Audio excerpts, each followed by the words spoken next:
Hay algo que nadie te ha dicho sobre cómo funciona tu mente. Y tiene que ver con ese momento en que todos a tu alrededor parecen tener todo claro, mientras tú sigues ahí, dándole vueltas a algo que quizás ni siquiera importaba tanto. Repasas una conversación que terminó hace horas. Analizas una decisión que ya tomaste. Te preguntas si lo que dijiste sonó bien, si lo que hiciste fue lo correcto, si había una opción mejor que no consideraste. Desde fuera puede parecer que eres inseguro, que piensas demasiado, que te complicas la vida sin necesidad. Pero aquí está la parte que cambia todo. Eso que parece un defecto, en muchos casos, es exactamente lo contrario. La neurociencia lleva años estudiando los patrones de comportamiento de personas con alta capacidad intelectual. Y lo que ha encontrado no se parece a lo que la cultura popular nos ha enseñado sobre la inteligencia. No tiene que ver con ser el más rápido en responder, ni con sacar las mejores calificaciones, ni con hablar con una seguridad que no deja espacio para la duda. Tiene que ver con comportamientos mucho más sutiles, más silenciosos, comportamientos que muchas veces la propia persona interpreta como debilidades, cuando en realidad son señales de un cerebro que opera en una profundidad que la mayoría no alcanza. Hoy vamos a explorar esas señales, no para que te sientas superior a nadie, sino para que empieces a mirar tu mente con un poco más de compasión y quizás con mucho más respeto. Si este tipo de contenido resuena contigo, te invito a suscribirte al canal y a dejar tu like en este video. Hay mucho más por explorar juntos. Empecemos. Existe un comportamiento que aparece con mucha frecuencia en personas con alta capacidad cognitiva y que casi siempre se malinterpreta. Se llama rumiación analítica. Y no es lo mismo que la ansiedad, aunque a veces se parezcan desde afuera. La rumiación analítica es esa tendencia a seguir procesando información mucho después de que el evento ya terminó. Alguien dice algo en una reunión y tú sigues pensando en eso 3 horas después. No porque estés preocupado necesariamente, sino porque tu mente sigue desenrollando el hilo, sigue buscando el patrón, sigue preguntándose si hay algo que no vio a primera vista. Para muchas personas, este proceso es automático.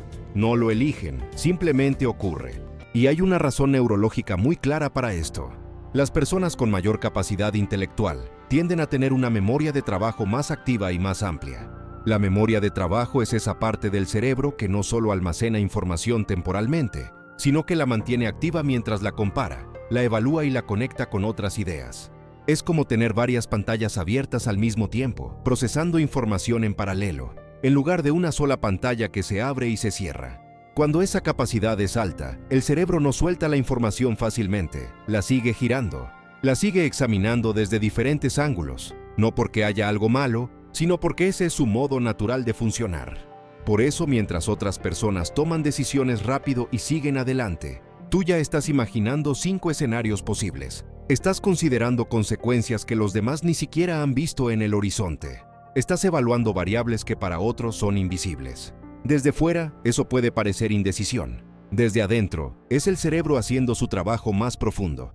Y aquí viene algo que quizás nadie te ha explicado así. Ese proceso de análisis constante no es un error del sistema. Es el sistema funcionando exactamente como fue diseñado. La mente analítica no procesa menos información que las demás mentes. Procesa más. Y esa cantidad mayor de información necesita más tiempo, más espacio, más giros antes de llegar a una conclusión. No eres lento, eres más profundo. Ahora pensemos en algo diferente. ¿Alguna vez te has sorprendido hablando contigo mismo? No necesariamente en voz alta, frente a otras personas. Puede ser mientras cocinas, mientras manejas, mientras intentas resolver algo complicado. Un murmullo casi imperceptible, una pregunta que te haces a ti mismo, una explicación que te das mientras trabajas. Muchas personas sienten que eso es raro, que es algo de lo que deberían avergonzarse, o al menos ocultarlo. Pero la psicología cognitiva tiene una perspectiva completamente distinta sobre esto. Lo que coloquialmente llamamos hablar solos tiene un nombre más preciso: discurso privado o lenguaje interno externalizado. Y lejos de ser una señal de algo negativo, es una herramienta cognitiva que el cerebro utiliza para organizar su propio pensamiento. Piénsalo de esta manera. Cuando un problema es lo suficientemente complejo, el cerebro necesita recursos adicionales para procesarlo. El lenguaje, que es una de las estructuras más sofisticadas que tiene la mente humana, se convierte en un andamio. Te ayuda a ordenar lo que estás pensando, a darle una secuencia a lo que todavía es caótico, a escucharte desde fuera para poder evaluarte mejor. Esto aparece con mucha frecuencia en personas que trabajan con ideas abstractas, que resuelven problemas complejos o que tienen una vida mental muy activa. No es un tic nervioso, es el cerebro utilizando todas sus herramientas disponibles. Los niños lo hacen de manera natural. Cuando aprenden algo nuevo, lo verbalizan, lo repiten, se lo explican a sí mismos mientras lo practican. Y eso no es porque sean menos capaces, es porque el cerebro en etapas de aprendizaje profundo necesita ese andamiaje verbal para consolidar la comprensión. En los adultos, ese proceso muchas veces se vuelve más interno, más silencioso. Pero en personas con una vida cognitiva muy intensa, sigue apareciendo. Porque el cerebro sigue necesitando esa herramienta. La próxima vez que te sorprendas murmurando algo mientras piensas, recuerda esto. No es un defecto, es tu mente haciendo exactamente lo que debería hacer cuando enfrenta algo que vale la pena entender. Hay un tercer comportamiento que aparece con una consistencia notable en personas altamente inteligentes y que en nuestra cultura se interpreta de la peor manera posible. Ese tercer comportamiento del que hablamos es el aburrimiento. No el aburrimiento superficial de alguien que no quiere esforzarse, sino un tipo muy específico de aburrimiento que aparece precisamente cuando el cerebro ya terminó de entender algo, cuando el desafío desaparece, cuando la tarea deja de ofrecer resistencia. Imagina que te dan un rompecabezas. Al principio hay algo en eso que te engancha, la dificultad, la búsqueda, el proceso de encajar las piezas, pero en el momento en que ya entiendes la lógica, en el momento en que el cerebro descifró el sistema, el interés se evapora casi de inmediato. Y eso no se parece a la pereza. Se parece exactamente a ella, pero es otra cosa. Lo que ocurre a nivel neurológico es que el cerebro altamente activo tiene un umbral más alto para lo que considera estimulante. Necesita más novedad, más complejidad, más capas. Cuando una actividad no ofrece eso, el sistema de recompensa del cerebro simplemente deja de activarse. No es que la persona no pueda concentrarse, es que su cerebro está optimizado para buscar desafíos reales. Y cuando no los encuentra, genera una señal muy clara: esto ya no es suficiente. Por eso hay personas que saltan de un proyecto a otro, que empiezan cosas con una energía enorme y luego las dejan cuando pierden la novedad, que se sienten incómodas en trabajos rutinarios, en conversaciones superficiales, en ambientes donde nada cambia. Desde afuera, eso puede parecer falta de compromiso, incluso irresponsabilidad. Desde adentro, es el cerebro en constante búsqueda de algo que realmente lo haga trabajar. La curiosidad es el motor, y un motor potente no se conforma con marcha lenta durante demasiado tiempo. Pero aquí está la parte que nadie te cuenta sobre esto. Ese mismo rasgo que hace que te aburras fácilmente en lo simple, también es el que te permite absorber información nueva con una velocidad notable, que te sumerges en temas que te interesan con una profundidad que pocas personas alcanzan, que cuando algo te atrapa de verdad, no hay nada que te separe de ello. El aburrimiento no es el problema. El aburrimiento es la señal de que el problema todavía no fue lo suficientemente interesante. Y ahora llegamos a algo que puede sentirse particularmente extraño si nunca lo has escuchado explicado de esta manera. Hay personas que cuanto más saben sobre algo, menos seguros se sienten de lo que saben. Eso suena como una contradicción. Lógicamente, uno esperaría que más conocimiento equivalga a más confianza. Pero en la práctica, ocurre exactamente lo contrario en muchas personas con alta capacidad intelectual. En psicología, esto tiene un nombre que probablemente has escuchado antes, pero que quizás no has visto desde este ángulo. El síndrome del impostor. Esa sensación de que en cualquier momento alguien va a descubrir que no eres tan capaz como parece, que tus logros fueron suerte, que los demás saben mucho más que tú, aunque los números digan otra cosa. Lo irónico es que el síndrome del impostor aparece con mayor frecuencia en personas que realmente son muy competentes. Y hay una razón psicológica muy clara para esto. Cuando tu nivel de comprensión es profundo, también tu percepción de la complejidad del tema se expande. Ves más de lo que aún no sabes. Eres consciente de los matices que te faltan, de los ángulos que todavía no has explorado, de las excepciones que tu modelo mental todavía no puede explicar. Una persona con conocimiento superficial sobre un tema muchas veces habla de él con una seguridad total. No porque tenga más información, sino porque no puede ver lo que no sabe. No percibe la profundidad del campo. Una persona con conocimiento real ve exactamente esa profundidad. Y eso, paradójicamente, puede generar más incertidumbre, no menos. El efecto Dunning-Kruger, que es ese fenómeno psicológico que muestra que las personas con menos conocimiento tienden a sobreestimar sus propias capacidades, tiene un lado inverso que pocas veces se menciona. Los más competentes tienden a subestimarse, porque miden su conocimiento contra un estándar más alto, más completo, más honesto.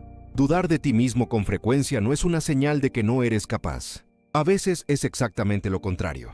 Es la señal de que tu mente ya es lo suficientemente sofisticada como para ver cuánto terreno aún falta por explorar. Y ahora llegamos al punto donde todo esto empieza a conectarse de una manera diferente. Porque hay algo que une todos estos comportamientos. El sobrepensamiento, el diálogo interno, el aburrimiento fácil, la duda constante. Hay una capacidad subyacente que los hace posibles, y que es quizás el rasgo más silencioso y más poderoso de una mente altamente analítica. Bienvenidos a este análisis sobre la detección de patrones. La mente humana está diseñada para encontrar patrones. Es uno de sus procesos más fundamentales. Pero en algunas personas, esa capacidad funciona en un nivel distinto, más rápido, más profundo, con una resolución mucho mayor. Piensa en ese momento en que estás escuchando una explicación y algo no termina de encajar. No puedes señalar exactamente qué es, pero hay una sensación casi física de que algo está fuera de lugar. Una inconsistencia que todavía no has podido nombrar, pero que ya sentiste. Eso es la detección de patrones operando en tiempo real. O piensa en ese otro momento en que conectas dos ideas que aparentemente no tienen ninguna relación. Un concepto de biología te recuerda algo que leíste sobre economía. Una conversación sobre arte te lleva a una conclusión sobre psicología. No sabes exactamente cómo llegaste ahí, pero la conexión es real y es tuya. Eso también es detección de patrones. El cerebro que procesa más información de manera simultánea tiene más oportunidades de encontrar relaciones entre esa información. Es como tener una red más densa, más nodos, más conexiones posibles entre esos nodos. Y cuando la red es suficientemente densa, las asociaciones empiezan a aparecer casi solas. Por eso algunas personas ven soluciones donde otros solo ven problemas. Por eso notan contradicciones en argumentos que para los demás parecían sólidos. Por eso encuentran conexiones entre ideas que nadie más habría unido. No es magia, es arquitectura. Es un cerebro que construyó más conexiones y que por eso puede moverse entre ellas con más libertad. Y aquí es donde quiero que te detengas un momento. Porque todo lo que hemos explorado hasta ahora, el sobrepensamiento, el hablar contigo mismo, el aburrimiento rápido, la duda persistente, la detección de patrones, no son características que aparecen de manera aislada. Son parte de un sistema, un modo de procesar el mundo que tiene una coherencia interna muy profunda. La mente analítica no funciona en momentos separados. Funciona como una red continua, siempre activa, siempre evaluando, siempre buscando la siguiente capa de comprensión. Y eso tiene un costo que pocas veces se menciona. Porque un cerebro que no se apaga fácilmente, que siempre está procesando, que siempre está buscando el patrón que falta, ese cerebro también se cansa de una manera particular. No siempre de manera física, sino de una manera que es difícil de explicar a alguien que no lo experimenta. Es el cansancio de no poder simplemente dejar ir un pensamiento, de revisar una decisión que ya no se puede cambiar, de imaginar consecuencias de algo que quizás ni siquiera va a ocurrir, de conectar ideas a las 3 de la mañana cuando lo único que querías era dormir. Es el cansancio de no poder simplemente dejar ir un pensamiento, de revisar una decisión que ya no se puede cambiar, de imaginar consecuencias de algo que quizás ni siquiera va a ocurrir, de conectar ideas a las 3 de la mañana cuando lo único que querías era dormir. No es un defecto de diseño, es el precio de una arquitectura que fue construida para profundizar, no para simplificar. Y cuando lo ves desde ese ángulo, algo cambia, porque ya no se trata de preguntarte qué está mal contigo, se trata de entender qué es lo que tu mente fue construida para hacer. Hay algo más que quiero explorar contigo, y que creo que es quizás lo más importante de todo lo que hemos visto. Porque todos estos rasgos, este modo de procesar el mundo, no se mantiene igual a lo largo de la vida. Cambia, evoluciona. Y la manera en que lo experimenta una persona de 20 años no es la misma que la manera en que lo experimenta esa misma persona a los 40. Cuando eres joven y tu mente analítica está en pleno desarrollo, a veces ese procesamiento constante puede sentirse abrumador. No tienes todavía los marcos para entender por qué funciones así. No tienes el vocabulario para explicarlo. Y la cultura a tu alrededor muchas veces te da mensajes que no ayudan. Te dice que eres demasiado intenso, que le das demasiadas vueltas a todo. que te complicas la vida sin necesidad. Y tú, sin las herramientas para interpretar eso de otra manera, lo internalizas. Empiezas a creer que algo en ti no funciona bien. Con los años, algo va cambiando. No porque el cerebro se vuelva menos analítico, sino porque empieza a haber más experiencia con la que calibrar ese análisis, más marcos, más contexto, más evidencia de que ese modo de procesar no solo no es un problema, sino que muchas veces es exactamente lo que le permite a esa persona llegar a donde otros no llegan. El sobrepensamiento empieza a sentirse menos como una tortura y más como un proceso familiar. El diálogo interno empieza a sentirse menos como una rareza y más como una herramienta confiable. La duda constante empieza a sentirse menos como una debilidad y más como una forma honesta de relacionarse con el propio conocimiento. El comportamiento no desaparece, pero la relación con él se transforma. Y eso es algo que vale la pena nombrar, porque muy pocas personas lo dicen claramente. No tienes que cambiar tu manera de pensar para estar bien. Tienes que entenderla mejor. Hay una función que todos estos comportamientos comparten y que creo que es la más importante de todas. Regulan. El cerebro altamente analítico no solo busca entender el mundo, también necesita encontrar estabilidad dentro de ese proceso constante de análisis. Y los comportamientos que hemos explorado hoy son, en parte, mecanismos de regulación emocional y cognitiva. El sobrepensamiento, por más incómodo que se sienta, muchas veces es el cerebro intentando encontrar certeza en un mundo incierto. Es como tirar del hilo hasta llegar al nudo, no para encontrar algo dramático, sino para poder descansar cuando ya no quede más hilo suelto. El diálogo interno es una forma de poner orden en lo que de otra manera sería un caos de ideas simultáneas. Es el cerebro hablando consigo mismo para poder escucharse mejor. El aburrimiento rápido es una señal de que el cerebro encontró el equilibrio que necesitaba en esa actividad y ya está buscando el siguiente nivel de estimulación. Es como respirar hondo cuando ya no hay tensión. La duda constante es una forma de mantener la mente abierta, de no cerrar prematuramente algo que todavía tiene más capas. Es el cerebro protegiéndose de sus propios errores, manteniéndose honesto consigo mismo. La detección de patrones es el cerebro encontrando estructura donde antes solo había ruido. Y hay algo profundamente calmante en la estructura, en encontrar el orden dentro de lo que parecía aleatorio. Todos estos comportamientos son, en su manera, maneras en que la mente se cuida a sí misma. Son el equivalente cognitivo de una manta, de un ancla, de ese cuarto conocido al que vuelves cuando el mundo de afuera se vuelve demasiado. No son síntomas de algo que necesita cura. Son señales de un sistema que aprendió a sostenerse. Y quiero terminar con algo que creo que es lo más importante de todo. La inteligencia, en la manera en que la cultura popular la representa, es casi siempre algo ruidoso. Es la persona que responde primero, que habla con seguridad absoluta, que nunca duda, que siempre tiene la respuesta lista, que no necesita tiempo para procesar. Pero la inteligencia real, la que aparece en la investigación, la que se observa en personas que realmente hacen contribuciones profundas en sus campos, muchas veces se parece a algo completamente diferente. Se parece al silencio de alguien que está pensando de verdad. A la pausa de quien no quiere responder hasta haber considerado bien lo que va a decir. A la incomodidad de quien no se conforma con la primera capa de una respuesta. A la soledad de quien no puede simplemente aceptar lo que todo el mundo acepta sin preguntarse por qué. Se parece, en muchos casos, exactamente a lo que hemos estado describiendo hoy. No hay nada en ti que esté mal. No hay nada en tu manera de pensar que necesite ser corregido, silenciado, ni acelerado. Tu cerebro es profundo, y la profundidad toma tiempo, toma espacio, toma un cierto tipo de soledad que los cerebros más ruidosos no siempre comprenden. Pero en esa profundidad está algo que vale mucho más que la velocidad. Está la capacidad de ver lo que otros no ven, de sentir lo que otros pasan por alto, de conectar lo que para otros está separado, de llegar con el tiempo a lugares donde muy pocos llegan, no porque seas especial en un sentido que te separa de los demás, sino porque tu mente fue construida para ir más lejos antes de detenerse. Y eso, aunque a veces se sienta pesado, es una de las cosas más valiosas que puedes tener. No tienes que cambiar, tienes que entenderte. Y quizás, después de todo lo que vimos hoy, eso sea un poco más posible.